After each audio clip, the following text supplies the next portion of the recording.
Hello friends, मेरे YouTube channel में आपका हार्दिक स्वागत है।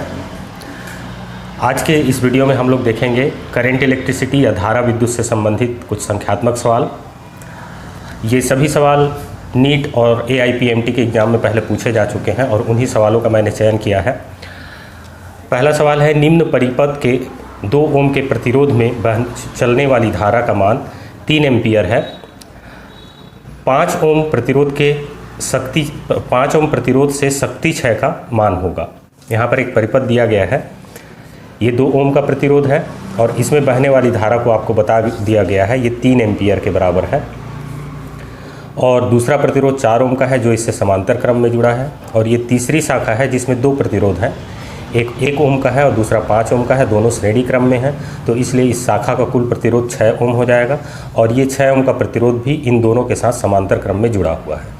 तो इस प्रकार से 2 ओम, 4 ओम और तीसरी शाखा का प्रतिरोध 6 ओम, ये तीनों समांतर क्रम में जुड़े हुए हैं और इस समांतर क्रम संयोजन के सिरों पर इस सेल की सहायता से विद्युत वाहक बल आरोपित किया गया है। लेकिन यहाँ पर सेल का विद्युत वाहक बल नहीं बताया गया है, सिर्फ आपको ये बताया गया है कि 2 ओम के प्रतिरोध से बहने वाली धारा का मान 3 एम्पीयर है।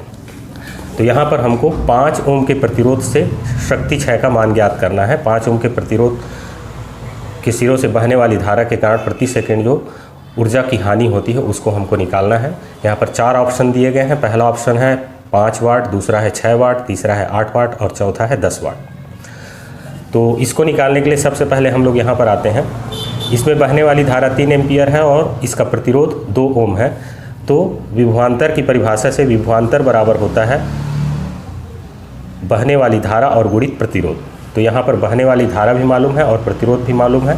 तो यहाँ पर 2 ओम के सिरों पर हमको विभवांतर मिल जाएगा 3 एम्पीयर और गुणित 2 ओम बराबर हो जाएगा 6 वोल्ट। वोल्ट में आएगा आंसर। तो इस प्रकार से 2 ओम के प्रतिरोध के सिरों का विभवांतर हमको मिल जाता है 6 वोल्ट। अब चूँकि ये तीनों शाखाएँ समांतर क्रम में जुड़ी हैं तो इसलिए 4 ओम प्रतिरोध के सिरों पर भी विभवांतर 6 वोल्ट होगा और ये कुल मिलाकर 6 ओम प्रतिरोध के सिरों पर भी विभवांतर 6 वोल्ट का होगा। तो इस प्रकार से तीनों के सिरों पर विभवांतर 6 वोल्ट का होगा और ये सेल से जुड़ा हुआ है। इसका अर्थ ये हुआ कि यदि इस सेल के आंतरिक प्रतिरोध को नगण्य माने तो इसका विद्युत वाहक बल 6 वोल्ट के बराबर हो गया। अब हम यहाँ पर इस शाखा में बहने वाली धारा ज्ञात करेंगे और बहने वाली धारा ज्ञात हो जाएगी तो हम इस प्रतिरोध से होने वाले शक्ति 6 को ज्ञात कर सकते हैं। तो यहाँ पर इसके सिरों पर विभवांतर 6 वोल्ट का है और इस शाखा का कुल प्रतिरोध 6 ओम के बराबर है। तो I बराबर होता है V/R।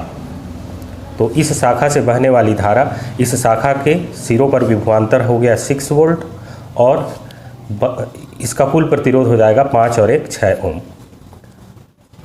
तो इसमें से बहने वाली धारा हमको मिल जाती है 1 एम्पीयर के बराबर। तो इसका अर्थ ये हुआ कि इस शाखा से 1 एम्पीयर की धारा बह रही है। अब 1 एम्पीयर की धारा बह रही है, ये दोनों श्रेणी क्रम में है तो इससे भी 1 एम्पीयर की धारा बहेगी और इससे भी 1 एम्पीयर की धारा बहेगी। अब 5 ओम के प्रतिरोध से बहने वाली धारा का मान मिल गया है। तो धारा के ऊष्मीय प्रभाव, थर्मल इफेक्ट ऑफ करेंट्स में हमने पढ़ा है कि यदि किसी प्रतिरोध R के सिरों पर I धारा बह रही है तो उससे शक्ति 6 का मान होता है P = I² R के बराबर। तो I का मान है 1, तो 1 का वर्ग भी 1 आ जाएगा और गुणित ये जो प्रतिरोध है इसका मान है 5। तो ये हमको मिल जाएगा 5 वाट में आएगा। ये 5 वाट के बराबर शक्ति 6 होगा, मतलब 1 सेकेंड में 5 जूल ऊर्जा इससे निकलेगी। तो ये हमको मिल जाता है इस प्रश्न का उत्तर, जो कि ऑप्शन ए है। अगला सवाल है, निम्न परिपथ में शक्ति 6 का मान होगा। यहाँ पर ये परिपथ दिया गया है। यहाँ पर देखिए 6 ओम का एक प्रतिरोध है और 3 ओम का एक प्रतिरोध है। ये दोनों समांतर क्रम में जुड़े हैं और ये दोनों का समांतर क्रम संयोजन फिर इस 4 ओम के साथ और फिर इस बैटरी के साथ जुड़ा हुआ है। मतलब 6 ओम 3 ओम का समांतर क्रम इसके साथ श्रेणी क्रम में जुड़ा हुआ है, क्योंकि धारा जब बहेगी तो पहले 4 ओम के प्रतिरोध से बहेगी, फिर यहाँ से 2 भागों में विभाजित, 2 ब्रांचों में विभाजित हो जाएगी। तो इस प्रकार से इन दोनों का समांतर क्रम संयोजन इससे श्रेणी क्रम संयोजन में है। तो इसमें शक्ति 6 का मान ज्ञात करना है। तो हमको पहले परिपथ का कुल प्रतिरोध ज्ञात करना पड़ेगा। तो परिपथ का कुल प्रतिरोध ज्ञात करने के लिए इन दोनों का समांतर क्रम संयोजन है, तो इसका कुल प्रतिरोध हो जाएगा 1/6 और धन 1/3 का पूरे का इन्वर्स R = इन दोनों का संयुक्त इक्विवेलेंट रेजिस्टेंस या फिर कह लीजिए परिणामी प्रतिरोध हम लोग निकाल रहे हैं। तो इसका हम लघुत्तम लेंगे तो ये आ जाएगा 6, यहाँ पर आएगा 1 और ये 3 दूने 6 का इन्वर्स, या इसको कह सकते हैं 3/6 का इन्वर्स, या ये हो जाएगा 1/2 का इन्वर्स, ये हो जाएगा 2 ओम के बराबर। तो इस शाखा का परिणामी प्रतिरोध हो गया 2 ओम। इसका मतलब ये हो गया कि ये 2 ओम इस 4 ओम के साथ श्रेणी क्रम में जुड़ा है, तो इस परिपथ का कुल प्रतिरोध हो जाएगा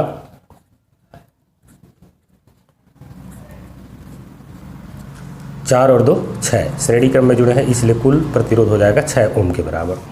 अब 6 ओम का प्रतिरोध 18 वोल्ट के विद्युत वाहक बल से जुड़ा है, तो इसमें बहने वाली धारा हो जाएगी यहाँ हमको निकालना है शक्ति 6। तो शक्ति 6 धारा के ऊष्मीय प्रभाव में या थर्मल इफेक्ट ऑफ करंट में हम लोग पढ़ चुके हैं कि यदि प्रतिरोध का मान मालूम हो और आरोपित विभवांतर का मान मालूम हो, तो आरोपित विभवांतर V इज इक्वल टू यहाँ पर 18 वोल्ट है। तो यदि ये दोनों ज्ञात हो, ये R इज इक्वल टू है, तो हम P is equal to V² वाले फार्मूले से परिपथ में होने वाली शक्ति 6 ज्ञात कर सकते हैं। तो परिपथ में होने वाली शक्ति 6 हो जाएगा 18 का वर्ग मतलब 18 × 18 और डिवाइडेड बाई R। तो R का वैल्यू है, परिपथ का कुल प्रतिरोध है 6, तो ये 6 × 18 हो जाएगा और 18 से 3 का गुणा करेंगे तो ये आ जाएगा 54 वाट के बराबर। तो इस प्रकार से इस पूरे परिपथ से होने वाली शक्ति 6 54 वाट के बराबर होगी, जो कि ऑप्शन बी में दिया गया है। Thank you.